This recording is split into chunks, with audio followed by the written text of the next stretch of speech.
இன்றைக்கி அன்னலட்சுமி கிச்சனில் ஒரு ரெஸ்டாரண்ட் ஸ்டைல் சிக்கன் கிரேவி எப்படி செய்யலாங்கிறது பார்க்கலாம். வாங்க வீடியோக்குள்ளே போகலாம். இந்த சிக்கன் கிரேவி செய்கிறதுக்கு நான் கொஞ்சம் சிக்கன் எடுத்து கழுவி மஞ்சள்தூள் போட்டு வச்சுருக்கேன். இப்போ நமக்கு தேவையான மசாலாவை போட ஆரம்பிக்கலாம். இதுக்கு பச்சை மிளகா ஒரு காரத்துக்கு மாதிரி போட்டுக்கோங்க. நான் 4 பச்சை மிளகா போடுறேன்.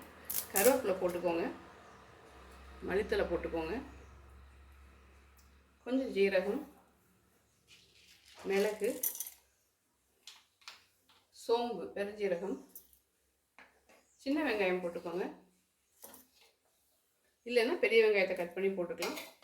இஞ்சி பூண்டு பேஸ்ட் நான் பேஸ்ட்டாக வச்சுருக்கேன். நீங்கள் தனியாக இருந்துச்சுன்னா இஞ்சி பூண்டு தனியாக போட்டுக்கலாம். நான் இஞ்சி பூண்டு பேஸ்ட் போட்டுக்கிறேன். அடுத்து கொஞ்சம் கரம் மசாலா,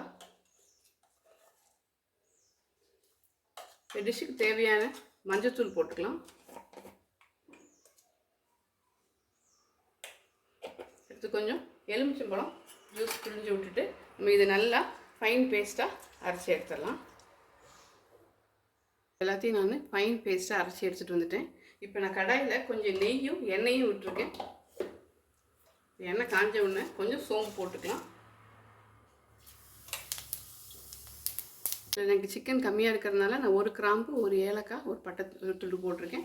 நீங்கள் சிக்கனுக்கு தகுந்த மாதிரி நீங்கள் அளவை கூட்டி போட்டுக்கோங்க. நான் இது போக கரம் மசாலா பொடியும் போட போகிறேன்.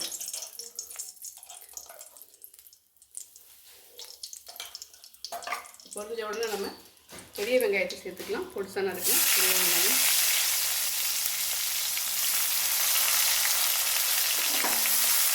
வெங்காயம் வதங்கிட்டோம். நம்ம அளவாக உப்பு போட்டுக்கலாம்.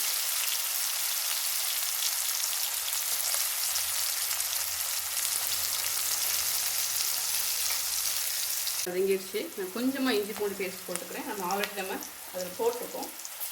ஒரு பச்சை ஸ்மெல் போகட்டும். இது கூட நறுக்கி வச்ச தக்காளி ஒன்று, கொஞ்சம் கருவேப்பிலை போட்டுக்கலாம். கூடவே ஒரு காஞ்ச மிளகா போட்டுக்கலாம். தக்காளி நல்லா குக் ஆகட்டும். தக்காளி சாஃப்ட் ஆகிடுச்சு. இந்த நேரத்தில் நம்ம இந்த அரைச்சி வச்சுருக்கிற விழுது இதில் போட்டுடலாம்.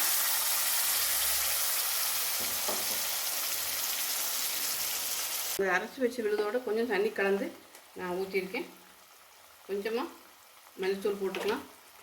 நம்ம ஆல்ரெடி பச்சை மிளகா போட்டிருக்கோம். கொஞ்சம் இந்த கலருக்காக நான் கொஞ்சம் சில்லி பவுடர் போட்டுக்கிறேன். அடுத்து மஞ்சள்தூள், கிரேவினால அது கொஞ்சம் கூட போட்டுக்கலாம்.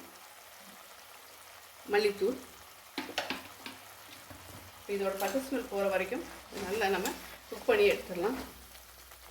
பாருங்கள், நல்லா கொதித்து எண்ணெய் பிரிஞ்சு வருது. இந்த நேரத்தில் நம்ம கழுவி வச்சுருக்கிற சிக்கனை போட்டுக்கலாம்.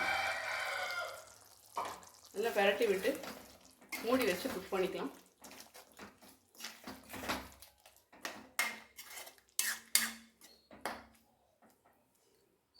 பாருங்கள், சிக்கன் கிரேவி நல்லா எண்ணெய் வெளியில் பிரிஞ்சு வந்துருச்சு. நம்ம இந்த நேரத்தில் வெளுத்தில் போட்டு ஒரு சூப்பரான ஒரு ரெஸ்டாரண்ட் ஸ்டைல் சிக்கன் கிரேவி பார்த்துருக்கோம். இன்னொரு சூப்பரான வீடியோவில் மீட் பண்ணலாம். மறக்காமல் சேனல் லைக் பண்ணுங்கள், ஷேர் பண்ணுங்கள், சப்ஸ்கிரைப் பண்ணுங்கள். தேங்க்யூ.